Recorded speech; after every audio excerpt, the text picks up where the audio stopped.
ইয়েমেনে বিদ্রোহী গোষ্ঠী হুতি বাহিনীর ওপর বড় ধরনের বিমান হামলা চালিয়েছে যুক্তরাষ্ট্র। এতে নিহত হয়েছে ৪ শিশুসহ অন্তত ৩১ জন। এর মধ্যে ইয়েমেনের রাজধানী সানাতেই নিহত হয়েছে ১৫ জন। যুক্তরাষ্ট্রের এই হামলাকে যুদ্ধাপরাধ বলে মন্তব্য করেছে হুতি বিদ্রোহীরা। এই ঈদে জামা জুতো অ্যাক্সেসরিজের ডিসকাউন্ট।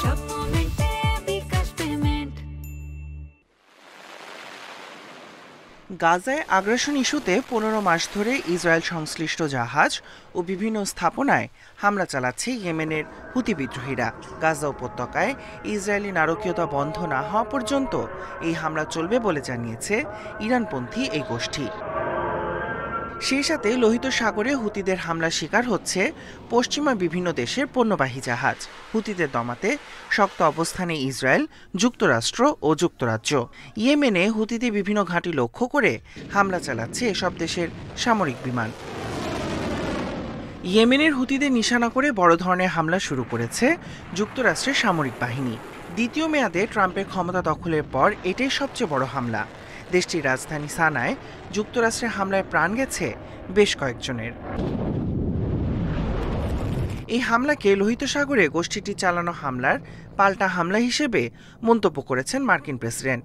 শনিবার শুরু হওয়া এই হামলা কয়েকদিন, এমনকি কয়েক সপ্তাহ পর্যন্ত চলতে পারে বলে সতর্ক করেছেন তিনি। এ অবস্থায় হুতিদের লোহিত সাগরে জাহাজে হামলা বন্ধ করতে আহ্বান জানিয়েছেন মার্কিন প্রেসিডেন্ট ডোনাল্ড ট্রাম্প।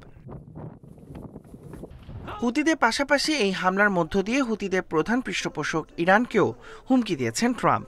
এই বিদ্রোহী গোষ্ঠীকে সহায়তা দেওয়া শিগগির বন্ধ করতে তেহরানের প্রতি আহ্বান জানিয়েছেন তিনি। এদিকে যে কোনো উস্কানির সমুচিত জবাব দেওয়ার পাল্টা হুঁশিয়ারি দিয়েছেন ইরানের রেভলিউশনারি গার্ডের কমান্ডার।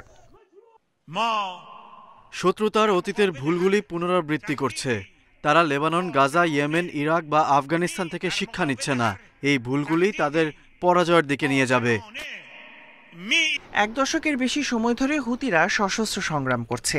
ইয়েমেনের অধিকাংশ অঞ্চল বর্তমানে তাদের নিয়ন্ত্রণে। ২০২৩ সালের নভেম্বর থেকে লোহিত সাগরে বাণিজ্যিক জাহাজ লক্ষ্য করে তারা শতাধিক হামলা চালিয়েছে। Tahmid Abrar, independent news.